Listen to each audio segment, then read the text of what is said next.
Do you believe in friendship between a human and a baby Bigfoot? In the late 1980s, deep in the swamps of the Sabine River Bottoms, one old farmer and two young children did the unthinkable. They took in a trembling creature hidden in the brush, small, covered in soft brown fur, and crying like a lost child. It wasn't a wolf. It had thumbs. It had human eyes. It was a baby Bigfoot. But here's the truth no one ever tells you. Bigfoot isn't a monster. He was a child, separated from his mother. And because this family chose kindness over fear, the impossible happened. The mother, a towering figure of myth and legend, stepped out of the shadows and placed her trust in them. This isn't a fantasy. It's a story passed down through the journals of Jacob, the 9-year-old boy who once sketched the baby's face by firelight. It's a story about quiet love and how a red bandana, a wooden spoon, and a tattered teddy bear became symbols of a sacred bond between worlds. If you stay until the end, you'll discover why a single moment of silent compassion can echo for generations, even if you don't believe in legends. And if you've ever felt disconnected, this may be the story that reminds you. The forest sees, and sometimes it reaches back. But if you skip this story, you'll miss the one time the forest trusted humans, and the miracle it left behind. It was the kind of morning where the air pressed down like wet wool. The sky hadn't made up its mind. Clouds sat thick and low, but no rain had come. Only the hum of cicadas and the distant groan of thunder spoke up now and then, like the woods were holding their breath. Along the outer fence of the Tate family's pasture, dew clung heavy to the wild ryegrass and saltbush. And Blue, the old blue-gray mutt with one red bandana faded to rust, had stopped cold in his tracks. He gave a low, warning whimper, not a bark. Just that tight little sound he made when something wasn't quite right. His hackles weren't raised, but he stood firm, blocking the trail with his chest, eyes locked on a dense clump of underbrush. Behind him, Vernon Tate adjusted the brim of his sweat-damp hat. His boots sank half an inch into the spongy earth as he slowed beside the dog. Emily was first to notice Blue's body language. She dropped to a crouch without a word, one hand steadying her little brother Jacob. The other held out flat toward the ground. "It's okay," she whispered, her voice like the hush before a lullaby. "We're not gonna hurt you." The underbrush twitched. Something shuddered beneath it. Not big, maybe the size of a toddler, but it didn't move like anything Vernon had seen before. There was a rustle, the sound of something breathing in short, panicked bursts. Jacob stepped forward before Vernon could stop him, pulling off his sweater and slowly lowering it like a blanket. "Cold," the boy said quietly, not really to anyone, just to the moment. The bundle of limbs in the brush flinched but didn't run. Blue took a step back and gently nudged an old ceramic bowl forward with his nose, the kind they'd kept by the back porch for years. Vernon squinted. Whatever was in there wasn't any dog. Wasn't a raccoon either. Too human-shaped. But wrong, somehow. Emily's hand brushed the top of its matted fur. "You're okay now," she said again, softer this time. A small hand reached out, trembling, and curled around her pinky finger like it was the only solid thing in the world. Vernon's heart gave a quiet thud in his chest. That hand. Thumbs set apart, knuckles long. The fur wasn't mangy, it was smooth, chestnut brown and soft like moss after rain. He dropped to one knee. No sudden moves. He leaned in, then slowly, carefully, slid his arms beneath the creature, cradling it against his denim shirt. It was fever warm, not heavy, but dense, like a bundle of wet roots. And as he stood, it didn't struggle. It just held on. One hand closed around a loose wooden button on his chest pocket, as if it meant something. The old man didn't say a word, just looked at Emily and nodded. "Let's go." Inside the cabin, Martha had already started warming water on the old cast-iron stove. The place smelled of cedarwood and flour, and the soft clink of spoons on enamel floated through the thick air. She didn't ask questions when Vernon stepped through the door, just reached for the softest towel in the basket and began to hum under her breath. It was, "You Are My Sunshine." She sang it like it was only for her hands to hear. The creature, small, trembling, its limbs too long to be a baby, too awkward to be anything else, lay curled against a folded quilt. "Moss," Emily whispered. "He looks like he came out of the woods itself. Let's call him Moss." Martha's hands moved with quiet grace, dabbing a warm cloth over the creature's chest. The fur rose and fell, slow now. Moss didn't flinch. He just stared, wide-eyed, at the flicker of the stove fire. Jacob sat nearby, sketchbook on his lap. His pencil moved in slow arcs, capturing the hunched shape on the quilt, the way Blue sat watch at the foot of the cot, tail twitching. In the corner of the page, he wrote in all caps, "Baby from the woods." Emily dug through her toy chest and came back with a one-eared stuffed bear, edges frayed from years of nighttime squeezing. She tucked it beside Moss, who blinked once, then curled an arm around it. They didn't speak much that evening. Words felt too loud. Vernon leaned against the door frame, arms folded, watching as Martha ladled warm soup into the blue ceramic bowl and set it by the creature's side. Moss sniffed it, then reached for the spoon with hesitant fingers. Not quite knowing how to hold it, he dropped it. It clanged gently against the side of the bowl. Without a word, Vernon stepped in, carved a new one from a strip of hickory he'd had drying near the fire. A small spoon, round-tipped, just right for small hands. He handed it over with an open palm. Moss took it and tapped it once against the edge of the table. Then again, tap, tap, like a clock counting something invisible. Blue wagged his tail once. Tap. That night, the family sat close together in the living room. The rain still hadn't come, but the air threatened it. Outside, the cicadas sang their endless lullaby, and every once in a while, a gust of wind pressed against the old wooden walls. Emily had fallen asleep first, head resting against the arm of the sofa, her hand still wrapped in Moss's. Jacob was curled up nearby, arms around a pillow, sketchbook on his chest. Blue lay across his feet, chin resting on the boy's ankle. In the dim orange light of the oil lamp, the scene looked like it had been there forever, like the woods had sent this little thing not to disrupt the family, but to complete it. Moss didn't sleep, not fully. He lay still, eyes half-lidded, watching each face in turn. His hand never let go of the button on Vernon's shirt. Every once in a while he blinked slowly, like a cat trying to understand kindness. Vernon stayed up long after everyone else had drifted off. He sat on the old rocker by the window, the creak of its motion blending with the thrum of insects outside. He couldn't name the feeling in his chest. It wasn't fear, maybe awe, maybe sorrow, maybe both. He looked down at the ceramic bowl, now empty, the spoon resting inside like a flag at half-mast. The red bandana around Blue's neck shifted slightly with each breath. A knot tightened in Vernon's throat, but he didn't speak. Just let the silence fill the room like water seeps into soil.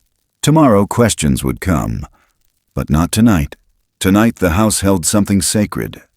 A bond, still fragile, built not with words but with glances, gestures, warmth. A family, and something more, had agreed on a quiet promise. No flash, no noise, no names beyond the ones they gave with their hearts. The room pulsed with quiet rhythm. Spoon against bowl, tail against floor, breath against breath. And through the crack in the window, the woods listened. By the time the sun dipped low and the air began to change from stifling to simply still, the little cabin had settled into a rhythm all its own. No one had said it aloud, but they all moved as if following some unspoken pact, a shared instinct that this moment whatever it was, had to be protected.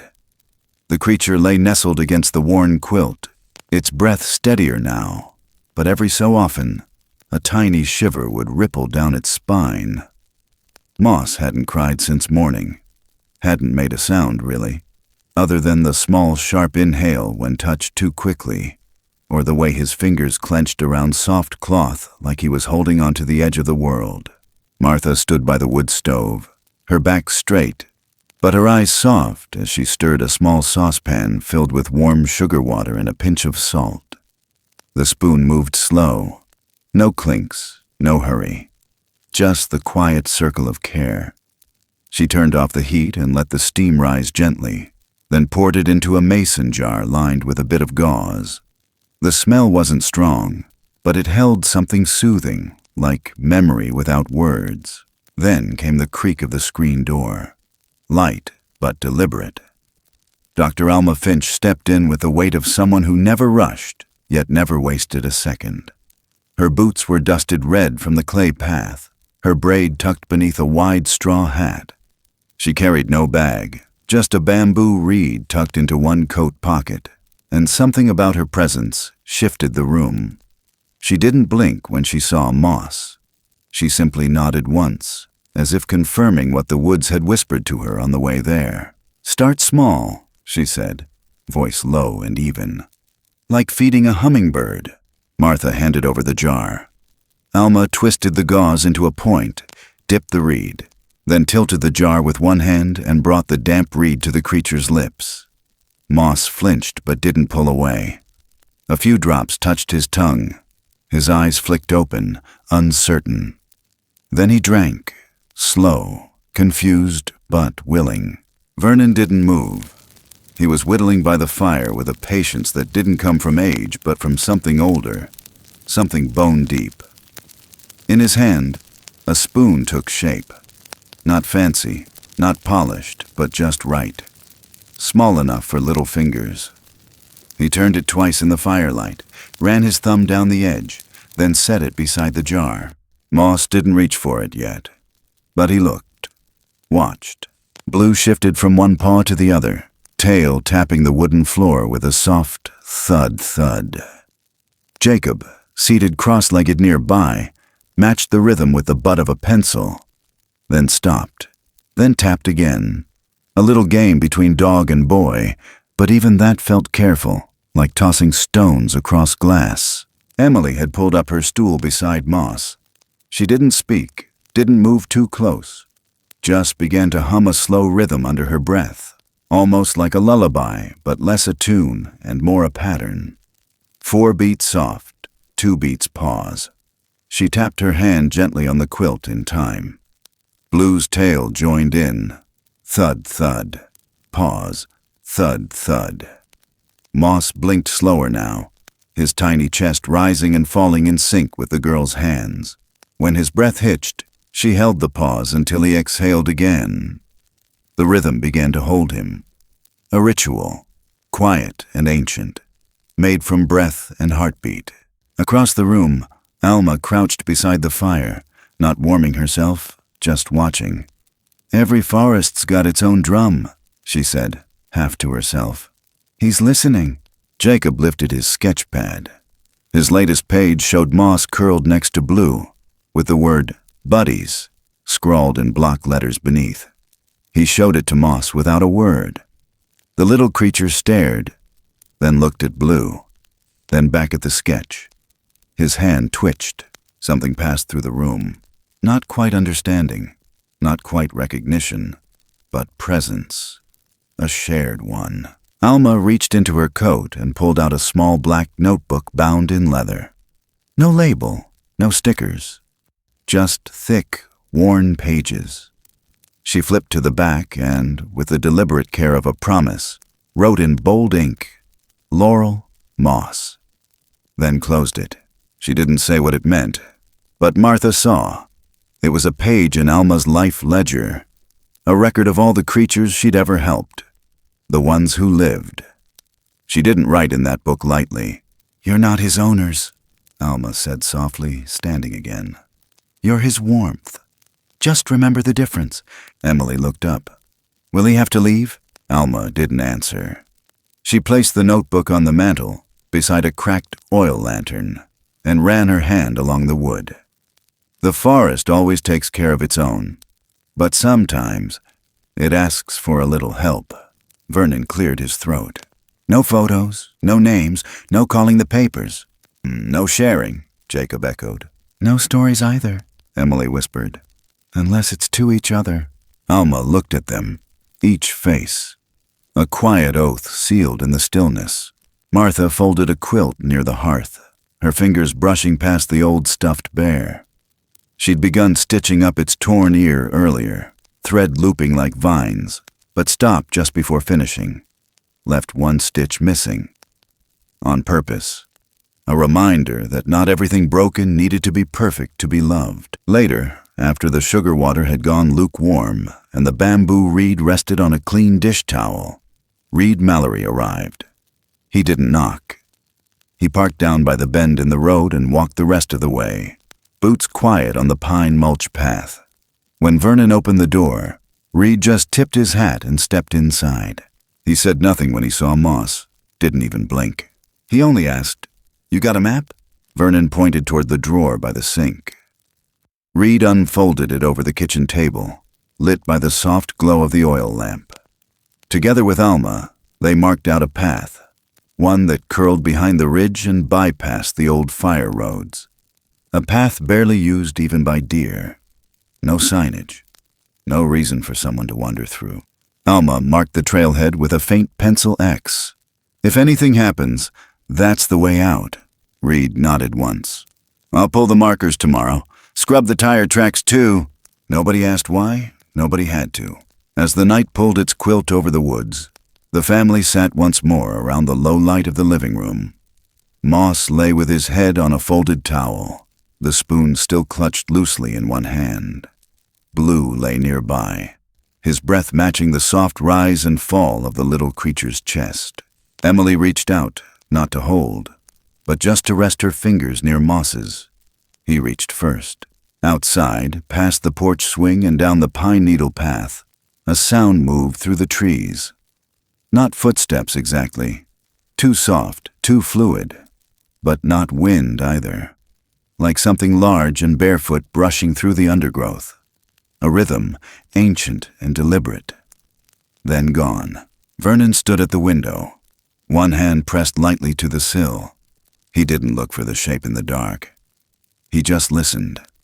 And when he turned back to the room, his voice was barely more than breath. "They're not alone out there." Emily didn't open her eyes, but she nodded. Moss slept. His hand still wrapped around the wooden spoon like it meant something more than just feeding. Like it meant safety. Like it meant time. And the little cabin stayed warm, even as the forest outside began to stir. Night settled heavier than usual, like the air itself didn't want to move. The cabin breathed in silence. No frogs, no owls. Just the low, distant sound of water shifting through the marshes and the hum of the oil lamp against the window screen. Vernon stepped out first, barefoot on the porch, eyes scanning the tree line like he had a question only the woods could answer. Emily followed, holding a small tin bowl in both hands, filled with creek water and a handful of wild berries Jacob had collected earlier that afternoon. Jacob trailed behind her with a soft cloth bundle, the same one Martha always used for wrapping leftover cornbread. Inside, a piece still warm from the hearth. They said nothing, not even to each other. The three of them moved down the short porch steps and into the humid dark. Blue walked alongside, silent but alert. At the edge of the clearing, right where the packed dirt faded into soft moss, Vernon crouched low and began to clear a flat space. He placed the first stone, wide, flat, slightly chipped at the edge. Then another beside it, forming a line. The third he centered above the others, forming a triangle like a quiet signal. Jacob placed the cloth-wrapped bread in the center. Emily set the bowl down next to it, careful not to spill a drop. Then they turned. 2 steps back, eyes lowered, back straight. The air changed, not colder, just different, like the woods were watching. Vernon didn't speak, but his eyes flicked to the cabin window, where a sprig of fresh bay laurel had been hung that morning across the inside of the latch. A signal, simple and sacred. Tonight, no one stepped out after sundown. Inside, Alma sat at the kitchen table, flipping through the pages of her notebook, fingers ink-stained. She paused, then turned to a fresh sheet and slowly wrote 2 names, Laurel above, Moss beneath. She underlined both once. Then, with a kind of reverence, closed the book and placed it next to the ceramic jar where the reed still soaked in sugar water. Not all records needed photographs. Some truths didn't belong in frames. Martha sat by the fireplace, needle in hand. She was working quietly, face close to the dim light, restitching the torn ear of the one-eared bear. Her fingers moved slow, deliberate. She paused once, just before the final knot, then stopped, left a single loop open. It would hold, but it would show. She smiled to herself. Not everything needed fixing all the way. Sometimes a scar was the only honest part of a thing. From the hallway, Moss peeked out. His frame small, fur darkened from sleep. He didn't walk out immediately. He watched first, always watched. Jacob, now back on the floor, noticed and sat cross-legged with his sketch pad. He opened to a blank page, looked at Moss, then shifted slightly so the little creature could see what he was doing.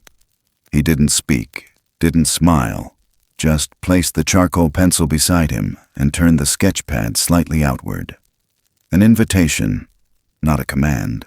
Moss blinked, hesitated, then padded forward. Jacob didn't reach out. He remembered now, place, then step back. So he simply moved the pencil closer. Moss crouched beside the boy and slowly picked it up with his fingers, clumsy but curious. He pressed it to the paper, not drawing, just feeling the weight of it. A small dot appeared, then a line, then a smudge. Jacob grinned but said nothing. Emily returned, sitting cross-legged on the opposite side of the rug. She began to hum again, the same rhythm as before. 4 beats, then a pause. The kind of rhythm you could breathe to. Vernon stepped inside and gently shut the door behind him. He wiped his brow with a folded rag and glanced toward the window latch, the bay leaf still hanging. He nodded once to Martha. She nodded back. Moss had moved closer to Emily now. His eyes didn't leave hers. She kept her hands in her lap and tilted her head slightly, just enough to let him know she saw him. Then she looked down and offered a single nod. Moss reached out and touched the hem of her sleeve. He didn't pull or grip, just held it between 2 fingers for a moment before letting go. Vernon exhaled slow. Blue stood by the front door. His ears twitched. He turned toward the back of the house, nose lifting slightly. His tail straightened. No wag now. Vernon noticed it too. He stepped beside the dog, crouched low, and listened. Nothing but wind through the pine. But something felt different, like a thought brushing the edge of your shoulder. Jacob closed his sketchbook and leaned back. "Can I hug him now?" he asked, voice quiet. Vernon looked over, then shook his head gently. "Let him come to you," Martha said from the fire. "Same rule. We place, we wait." Jacob nodded and scooted back an inch. Moss looked confused, then moved forward on his own, just enough to press his hand against Jacob's knee. The boy didn't move. He just smiled with his whole face, eyes warm. And in that stillness, something passed between them. Something wordless and good. Out on the porch, the air shifted. A branch snapped, not loud, but sharp. Then nothing. No footsteps, no echo. Just silence. Vernon stepped onto the porch again. No flashlight, just his hand on the rail and the night pressing in close. He didn't call out, didn't challenge. He stood still and listened. The cicadas had stopped. From behind the tree line, Another sound, this time gentler. A leaf pushed aside. Maybe a breath. But when Vernon looked, there was only shadow. He turned back inside and clicked the latch. Jacob reached out to place the bear beside Moss, but Emily stopped him with a shake of her head. "Wait," she whispered. "Let him reach." Jacob froze. A moment passed. Then Moss, very slowly, scooted forward and pulled the bear into his lap. He studied its missing ear, then looked toward Martha. She gave the faintest smile. One stitch undone, one memory left raw. The oil lamp flickered as the wind brushed past the windows again. But this time, the flame held steady. Blue returned to his post at the fireplace, settling down with a heavy sigh. Jacob resumed his drawing, sketching the triangle of stones they'd placed outside. Emily placed a bay leaf gently on the wooden sill, fingers brushing the glass as she whispered something too soft to hear. Moss looked up. The flame reflected in his wide, dark eyes. The wind circled once around the cabin, then faded into stillness again. And somewhere beyond the reach of man-made light, the trees stood witness to it all. The night came slow, thick as syrup, heavy with pine scent and a silence that didn't feel empty. It felt like something waiting. The air pressed against the windows like breath held too long. Out on the porch, the wooden planks were damp with a film of humidity that never quite dried. It hadn't rained yet, but the storm was coming. You could taste it, that sharp mix of ozone and resin and something darker.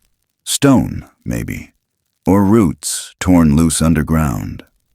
Blue stood at the top of the porch steps, tail low, legs braced, his head turned toward the woods like a compass needle locked on north. He didn't growl. He didn't move. But his ears twitched like radio antenna, tuned to something no one else could hear.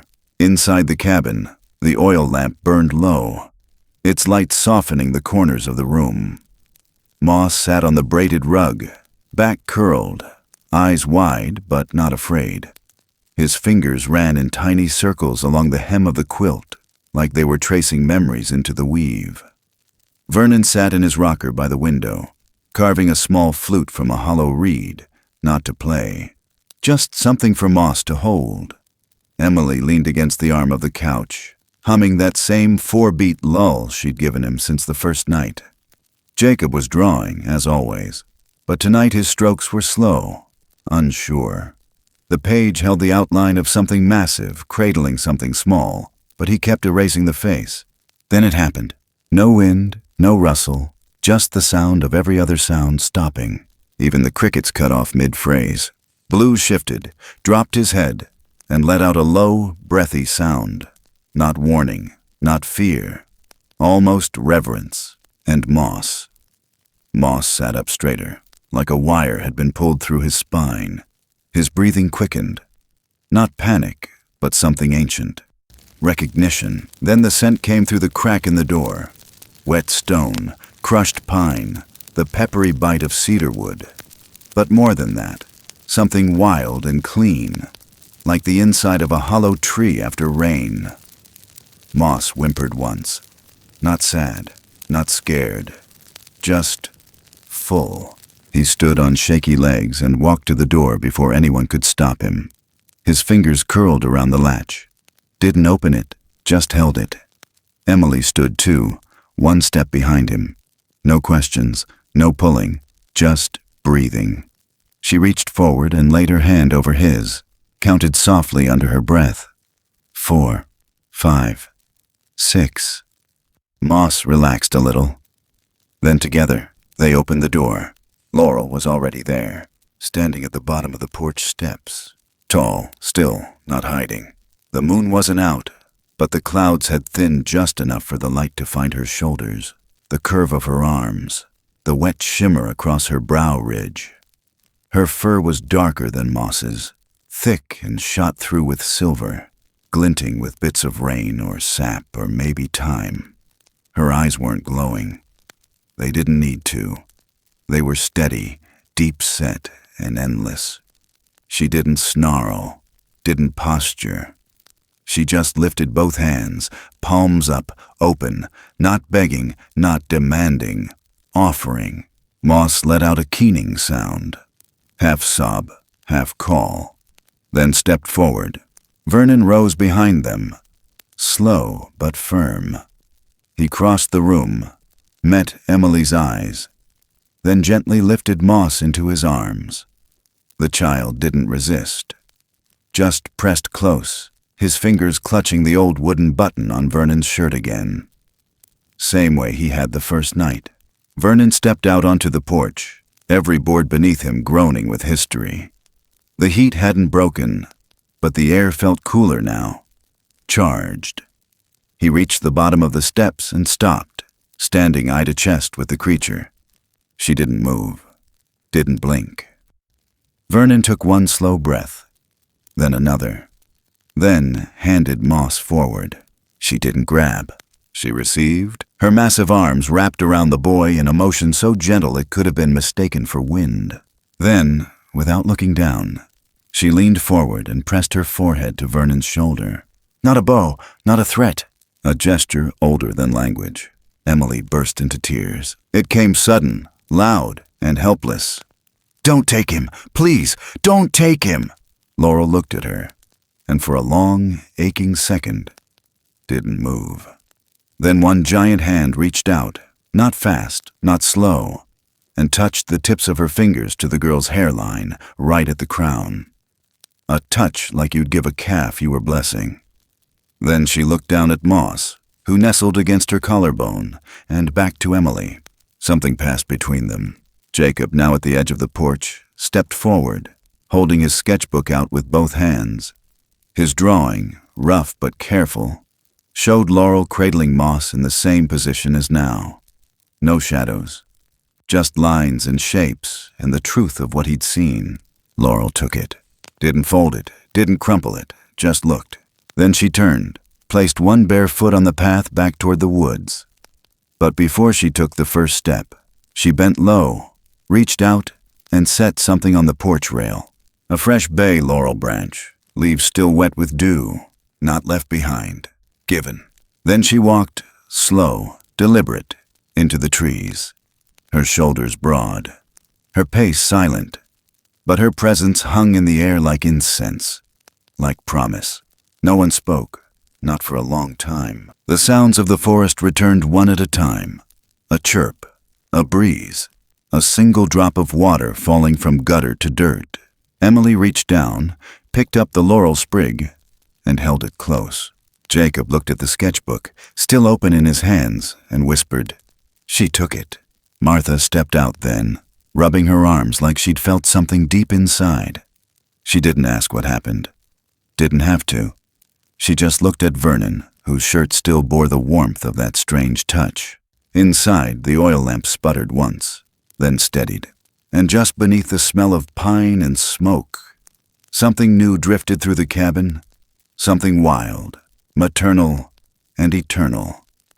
Something that lingered in the wood grain, in the quiet, and in the spaces where words would have ruined everything. The nights that followed didn't bring answers. They brought patterns, the kind that didn't need explaining, just observing. By the third evening, the family no longer waited to see if Moss would return. They simply made space for him to. At 8 p.m. sharp, the cabin lights dimmed without discussion. The curtains remained half-drawn. The porch stayed empty but for Blue, who lay near the rocking chair with his chin resting on the porch rail, eyes on the tree line. No music, no clatter. Just a stillness thick enough to feel, soft enough not to scare anything away. Inside, Emily sat near the front window, her hands folded in her lap, the stuffed bear with one ear resting beside her on a cushion. Jacob leaned against the edge of the doorway, his sketchbook in one hand, the other holding a short piece of charcoal, already smudged into his fingertips. Vernon whittled at the table, not a spoon this time, but something longer. Maybe a flute, maybe just the shape of one. He hadn't said yet. He carved like it was prayer, like the wood already knew what it was supposed to be. Then the soft tap came, not on the door, on the porch floor, rhythmic, Tap, tap, pause, tap, a pattern, a call, a child's version of a knock. Emily smiled before even looking. She rose and opened the door slowly. Moss stood there, backlit by the dim porch lamp, one hand already holding the wooden spoon Vernon had given him days ago. He tapped it again on the porch post. Blue thumped his tail once in response. A shared signal, the kind you don't invent, only inherit. He stepped inside without fear now, but not without care. His eyes scanned the room first, pausing on each face like he was reading a familiar book, making sure every word was still in the right place. He moved closer to Emily, who had already lowered herself onto the rug. She didn't reach, just waited. Moss sat beside her and began tapping the spoon on the floor in a gentle rhythm.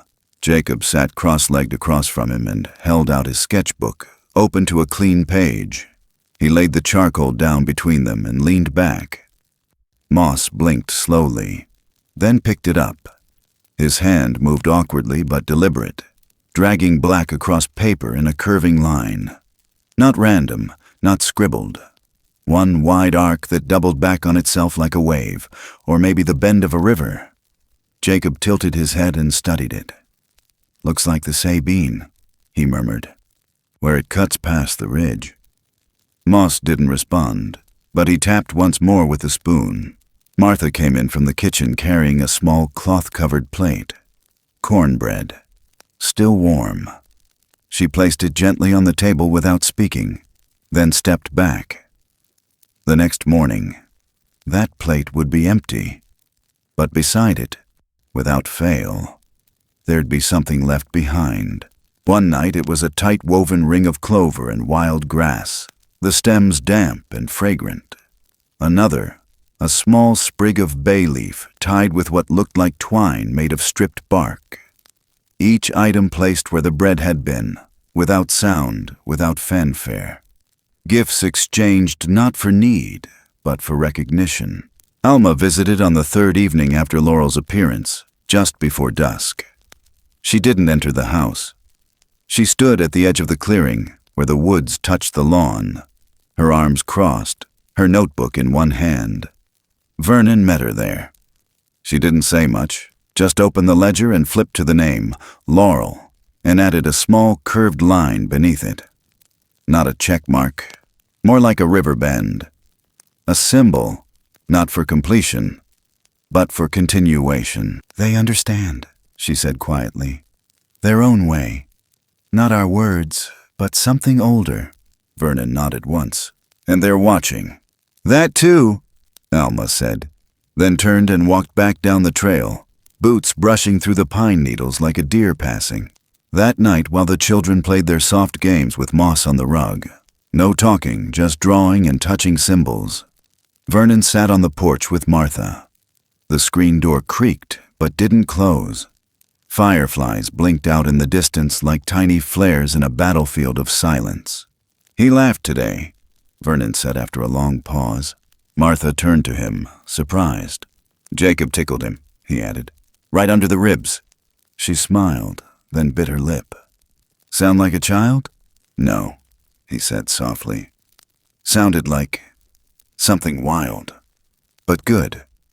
Inside, Moss sat with both hands over his belly, eyes wide, mouth pulled open in a lopsided grin. Jacob had poked him once, gently, then again. Each time Moss flinched, then giggled, then finally gave up and collapsed into the laughter, like it had been locked inside and someone finally found the key. Emily laughed too, quietly, hand over her mouth so she wouldn't scare him. Blue stood, tail wagging, and circled the rug, unsure what to do with all the sudden joy. Vernon watched from the doorway. His hand clenched the frame, knuckles pale. He hadn't heard laughter like that in a long, long time. Later, after the kids had fallen asleep right there on the rug, Moss nestled between them, one arm curled around the bear, the other stretched toward the sketchbook. Martha stepped in and gently pulled a blanket over all three. The oil lamp burned low again. The storm still hadn't come, but outside, clouds were gathering, quietly, carefully. The wind picked up just enough to brush dry pine needles against the porch steps. Vernon stepped outside, barefoot, and looked out across the dark. At the edge of the woods, barely visible in the dim starlight, stood a figure. Not threatening, not hiding, just watching. He didn't move, neither did she. Laurel stood beside a tree, tall and unmoving, eyes fixed on the cabin like she was counting breaths. Vernon raised one hand, a small, slow gesture. Not to wave, just to acknowledge. She tilted her head, then stepped back into the trees. He waited a while longer. Inside, the spoon lay on the floor where Moss had dropped it. It rocked once, then stilled.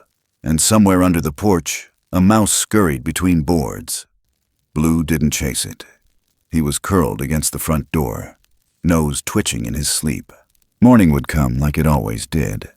But tonight, the house didn't sleep. Not really. It listened. And the woods, just beyond reach, listened back. The storm didn't knock. It breathed first, deep and low, through the trees, like something old clearing its throat in the dark. The air had smelled wrong since sunset, heavy with copper and dirt, like the ground itself had been stirred up from underneath.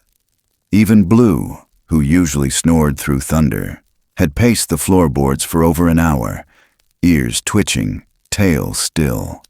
The sky hadn't broken yet, but every living thing in Sabine Ridge seemed to know what was coming. And then, it came. Not the rain. Not yet. The knock. 3 sharp raps against the porch post, bare knuckle on wet wood. Vernon was at the door before anyone else moved. His hand hovered over the latch. On the other side, the wind had gone dead. No rustling, no frogs, no bugs.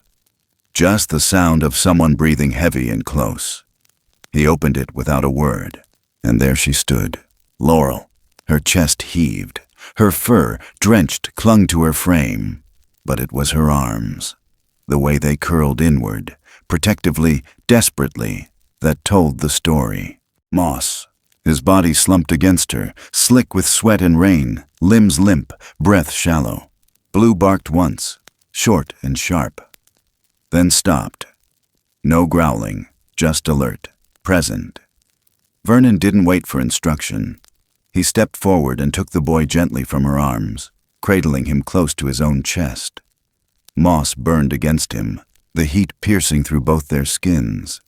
He held him tight, skin to skin, chest to chest, the way you'd hold something slipping away. Laurel didn't follow.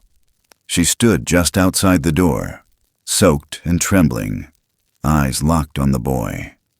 Martha moved quickly, clearing the couch and layering quilts, her voice a whisper above the rising wind. "Bring him here." Vernon placed Moss down gently. Emily was already at the stove, hands shaking as she reached for the kettle. Jacob ran to fetch the small tin of dried sage and thyme, Alma's mix, stored on the high shelf for emergencies. Blue stayed near the door, standing between the porch and the living room, his body still angled toward Laurel. Then Alma arrived. No one had called her. She just came. Her coat was already soaked. Her boots slapped the porch once, twice. She entered, saw the boy, saw the panic in Martha's eyes, and nodded like she'd been through this before, many times. She opened her satchel, pulled out a cloth pouch, and dumped its contents into a pot of water that Martha had just set on the stove. The scent hit fast, sharp, earthy, bitter. Sage, cedar, something else no one could name. "Get towels," Alma said. "Get every blanket. Heat the bricks." They moved like they'd rehearsed it. Emily knelt by Moss and laid her hand on his chest, counting 1, 2, 3, then pausing for his inhale. His lungs rattled. She started over. Jacob sat at his head, whispering something he'd scribbled onto the back of a sketch. "We'll hold the night for you," he said, over and over. "We'll hold it for you." Martha wrung out warm towels and pressed them under his arms, across his chest, behind his knees. Vernon took the heated bricks from the oven and wrapped them in flannel. Blue lay down near Moss's legs, body curved gently along his side, radiating warmth like a second stove. Laurel remained just beyond the door, unmoving. Rain came at last, fast, cold, slanting sideways. It hit the roof like buckshot. The wind screamed once, then died again. The room flickered as thunder cracked across the ridge. The lights didn't go out. They dimmed, as if the storm had only meant to remind them of its power. Moss moaned. His eyelids fluttered, then clenched. Alma sat at his side now, one hand pressed to his neck, the other gripping a small glass vial. She waved it under his nose. He didn't respond. His chest rose, then stilled, then rose again, shaky. "Breathe," she whispered. "You have to match them." She looked at Emily. "Start the rhythm." Emily began tapping. Palm to chest, light, firm, 4 beats, pause. Moss didn't follow. Alma took her hand and laid it over Emily's, guiding the pressure, sinking her breath. Again. Emily counted aloud this time.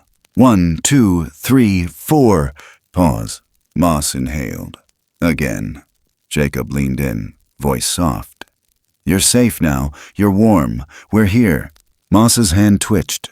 Then his eyes cracked open. Not fully, not focused, but open. A sound filled the room then. Not human, not animal. Laurel. She was kneeling just outside the doorway now.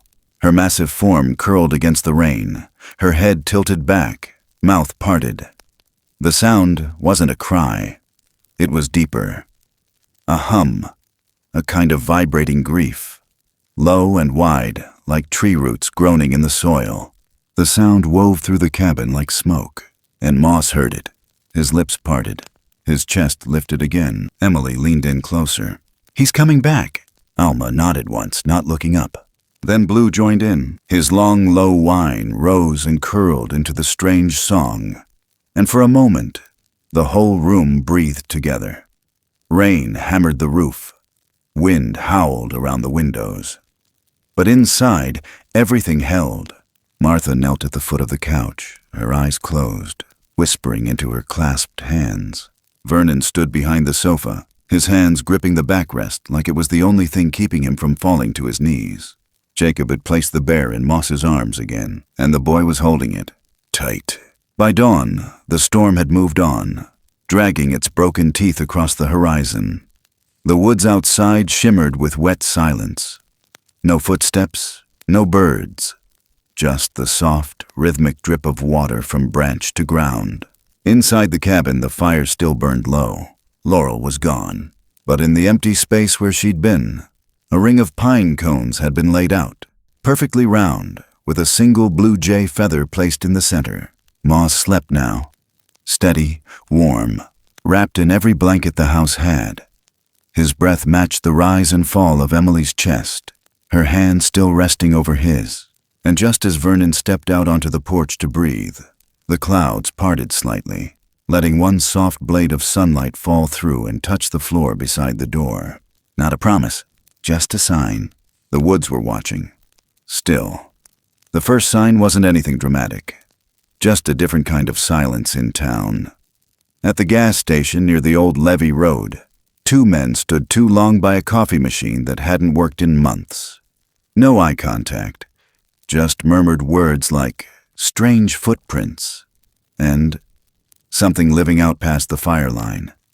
The kind of talk that always started vague and ended in trouble.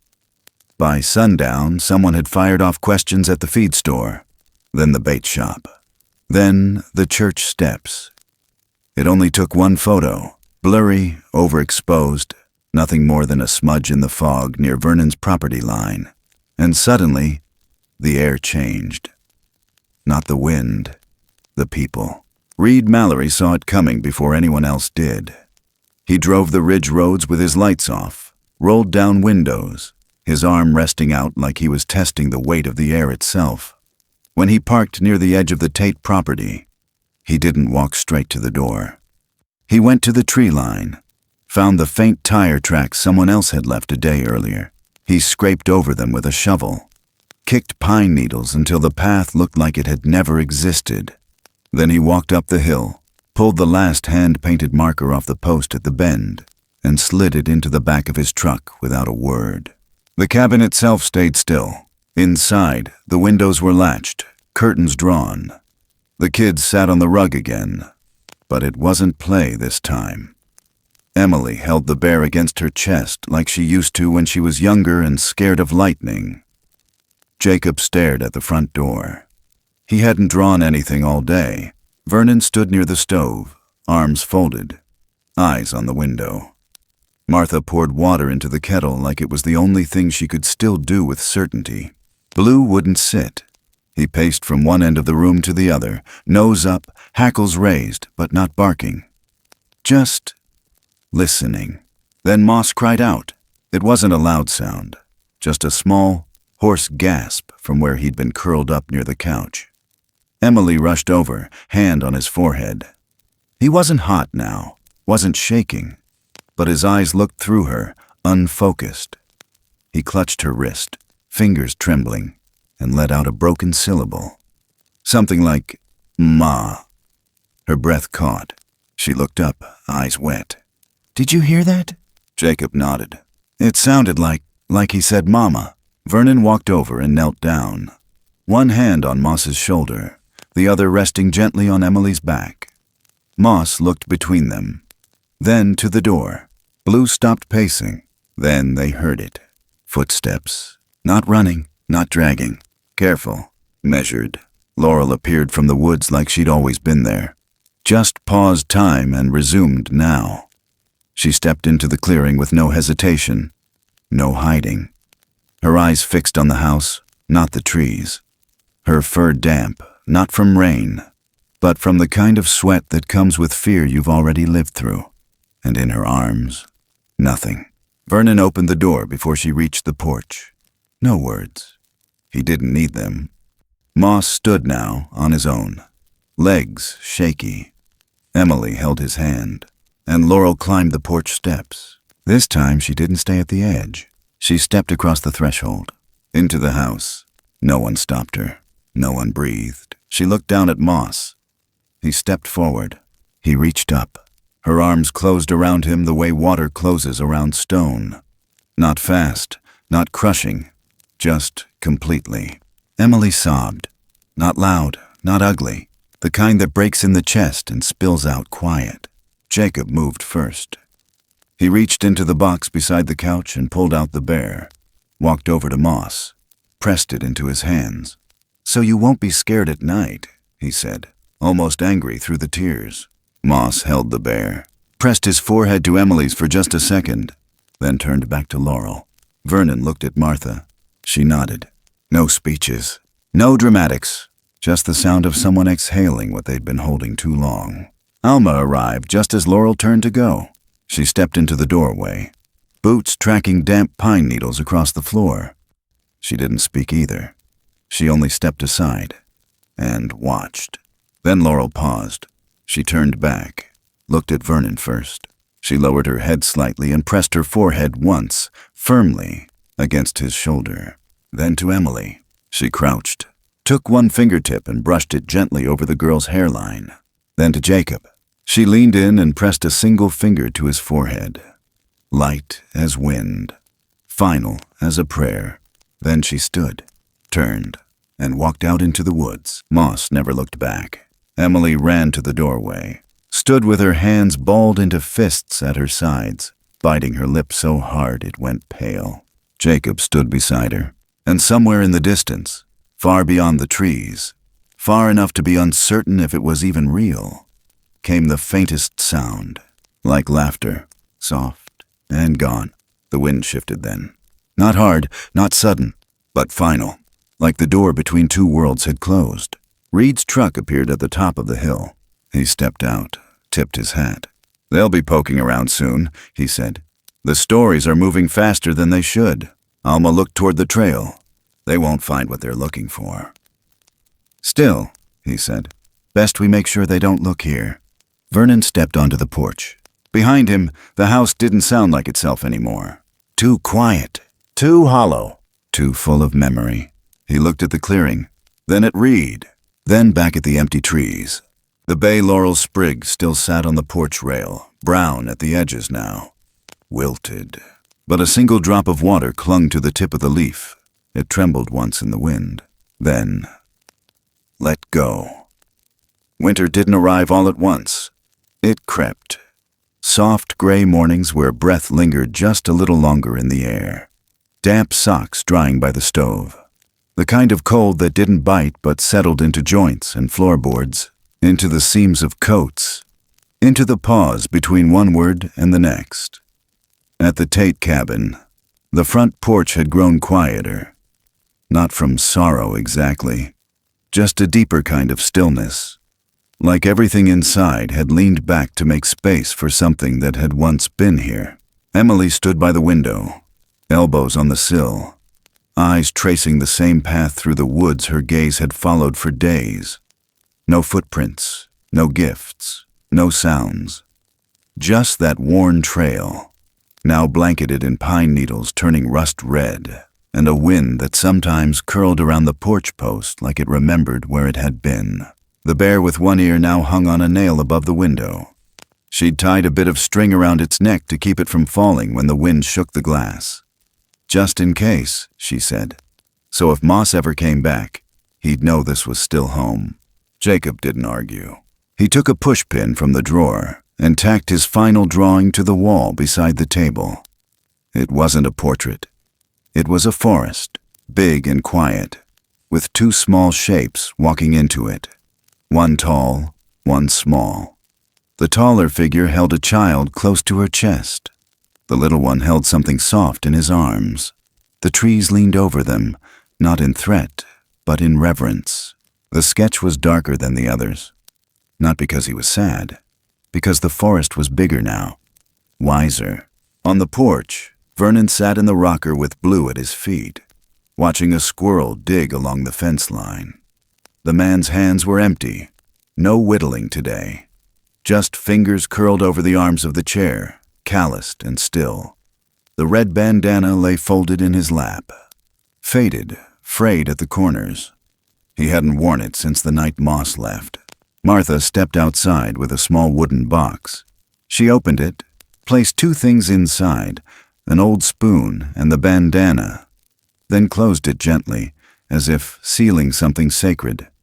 She didn't say anything, just slid it into the drawer near the stove labeled, "Keep quiet, keep kind." Then she lit the lamp. She didn't need the light. But the act itself was enough. Inside, Alma sat at the table, ledger open. She turned past pages of foxes, hawks, and wild pigs, past the coyote with the fractured paw, the raccoon she'd nursed through mange, until she came to the page labeled Laurel Moss.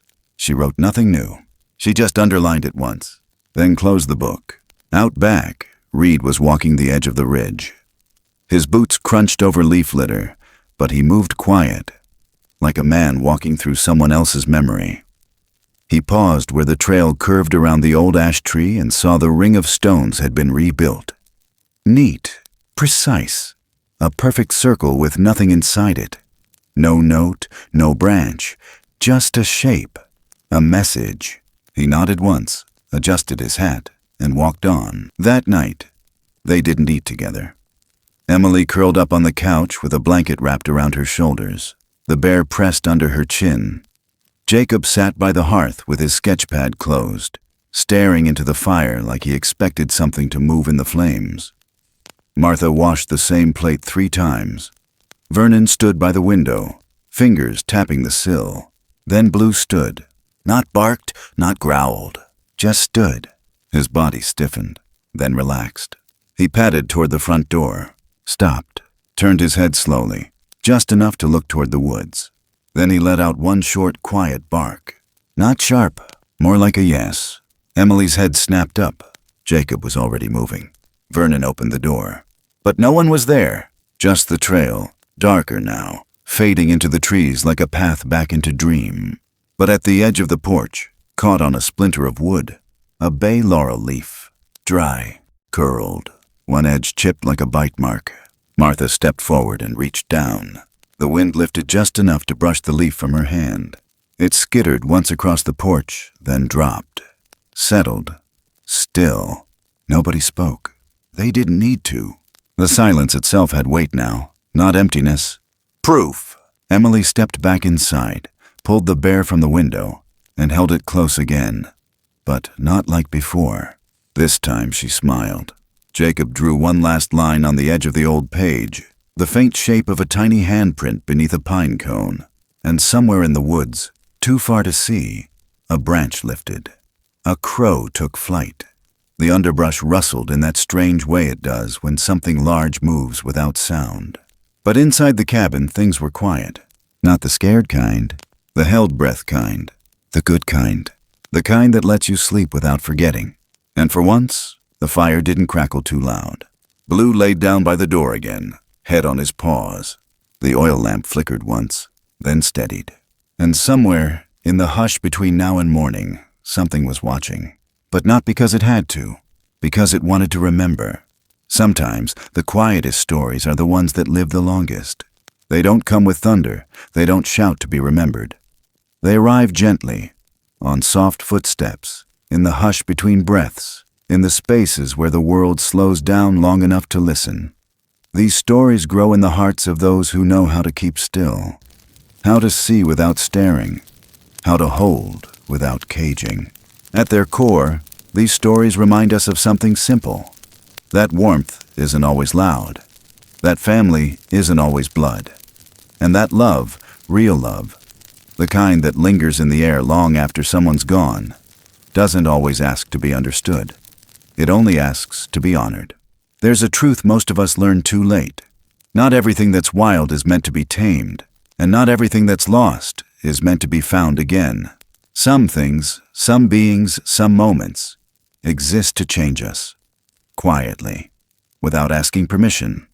They pass through our lives like a breeze through open windows, unseen, but never unfelt. And maybe that's the point. Maybe what we keep safe is not the creature itself, or the memory, or even the name. Maybe what we're really protecting is the way it made us feel, the part of us that softened, the part that learned to kneel down, lower our voices, and listen. To the forest, to the wind, to the small things that never needed words to speak volumes. Because sometimes the greatest courage isn't in the fight, it's in the release. And sometimes the kindest thing you can do for something beautiful is let it go and the woods call it home.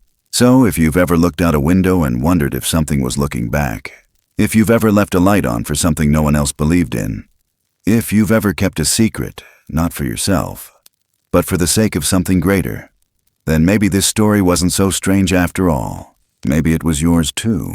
Thank you for sitting with this tale. If it stirred something in you, if it made you remember or reflect or feel a little less alone, we'd love to hear from you. Share your thoughts in the comments below.